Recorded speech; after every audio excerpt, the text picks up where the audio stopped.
Hey, fellow fragrance lovers and enthusiasts, we're back at it again talking about another fragrance today. We got Aoud Musk from the House of Montale. Before we talk about this fragrance and the full-length review, you know what to do down below. Like, comment, subscribe, all that good stuff if you like fragrance content. So first off, this was a release that came out in 2010. It's a little bit of an older fragrance. It's a little bit of a one that not everybody knows about, so I'm happy to kind of bring it back to you, but this is an odd fragrance. I honestly don't know how many people are going to like this one and enjoy it, but here we go. Let's rock into the review. First off, this is not what you're going to expect. You're going to look up the notes. Feel free to look up the notes. You're going to see things like amber and vetiver and oud, or a little bit of ebony wood and saffron. This fragrance immediately off the top, it gives me a red fruit vibe, almost like polo red. I do not know if that was the intention, but there's something more fruity to this fragrance than I was expecting. A red berry, a red fruit type quality. It's not overtly fruity. This is not a gourmand, and this actually still isn't that likable of a fragrance, but it's completely different from what the note breakdown would suggest. As a musky, woody Middle Eastern fragrance, this is actually more of a fruity, woody fragrance. Really strange. I do get some of the vetiver. It does come off almost as creamy. I don't get a lot of the amber, which I was hoping would save this fragrance. Maybe that's what's giving it the creaminess, but it feels like it's more of this dry, soft woodiness. I'm very familiar with how ebony wood smells. It's a unique fragrant wood from Africa, and this fragrance doesn't smell very much like it to me. Now, it could be the mix of vetiver and the ebony wood, giving it this more lighter, fresher, almost cleaner white wood type of smell. But I don't get a lot of that intense dark wood out of this fragrance. So again, instead of being a musky, woody fragrance, maybe with a Middle Eastern flair, which I was expecting, this is again a Montale that's going to really give you sometimes different. This is one reason why Montale is such a mixed bag. You never know what you're going to get. You never know what to expect, and some of them are hits and some of them are misses.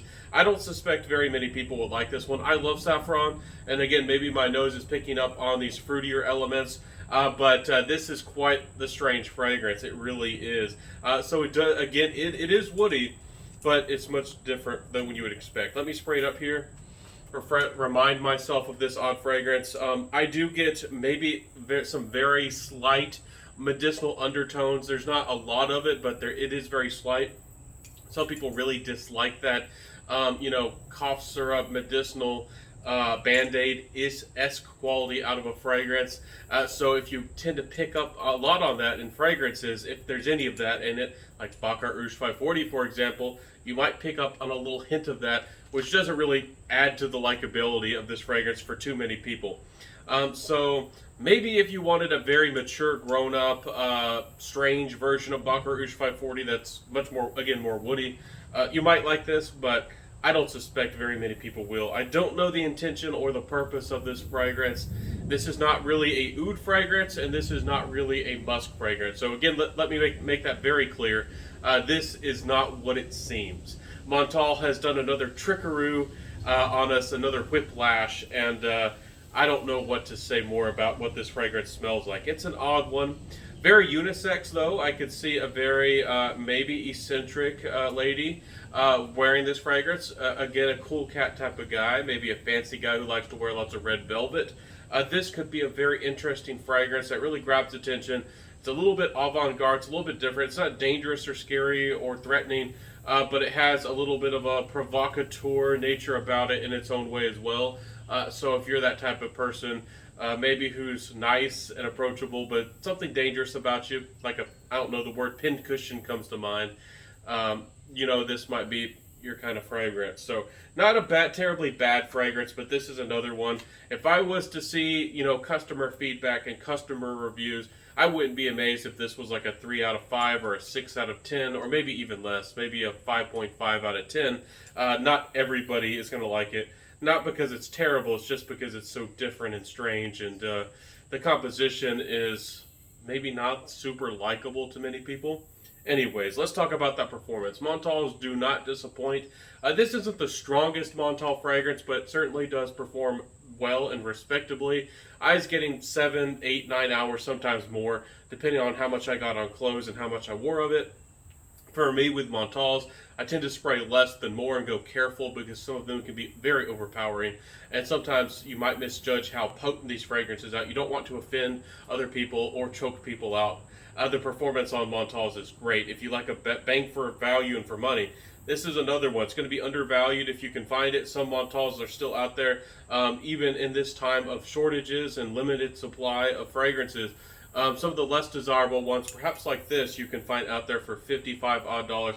This is a smaller size, but you can find 100 mils, sometimes even for $55 US, which is a screaming deal if you do it like the fragrance you're actually smelling. Compliment factor wise, this got some people curious and interested and kind of added to the energy of a conversation, making you come across as a very interesting individual. But as far as likability and approachability and getting compliments, this didn't really do much of any of that. But again, this red cherry, sour, medicinal kind of quality out of this fragrance is interesting. If you were ever came across somebody wearing this fragrance, you might want to talk to them because they might have a story to tell. They might have some fun experiences, and they might be quite the character. So this fragrance, I think, does can add that persona or quality to you. Perhaps if you like this one, and this fragrance is for somebody out there. Somebody loves this fragrance, and you'll know my motto: wear what you love. So in my final thoughts, if you can find this for a great deal, might be worth trying.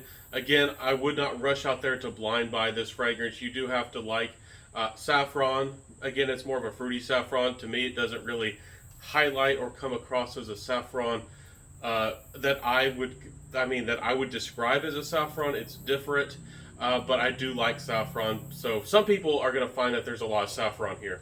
To me, it's different. It's an accord. It's a mix. And again, this is not what it seems, especially with the name Aoud Musk. Nothing much to do with Aoud or Musk.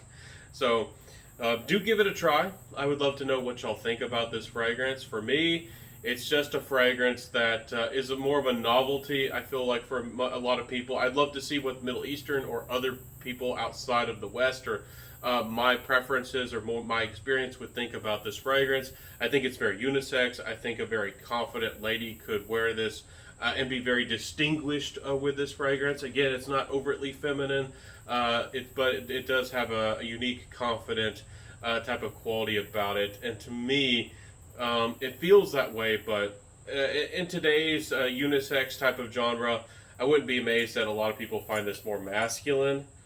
For me, it leans a little bit feminine, but that's just me in my own interesting, perhaps, perception. So let me know again how this fragrance sounds in the comment section below. What does this fragrance sound like? What does it seem like? And Montale, you never know what you're going to get. I just say that. It's like a box of chocolate, like Forrest Gump. You never know what you're going to get. Anyways, I'll see you soon, everybody. Have a beautiful day. Hope that you're smelling amazing out there. In the comment section, please get involved. Let me know what's your scent of the day. What do you smell like?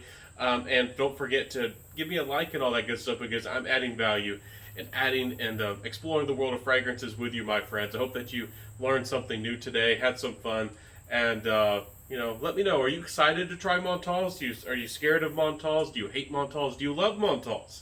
Let me know again down there. So I'll see you soon, everybody. Have a beautiful day. Wear what you love. And if you love this fragrance, let me know. I'd love to talk to you. I'll see you soon, my friends. Have a beautiful day. Smell amazing. Bye.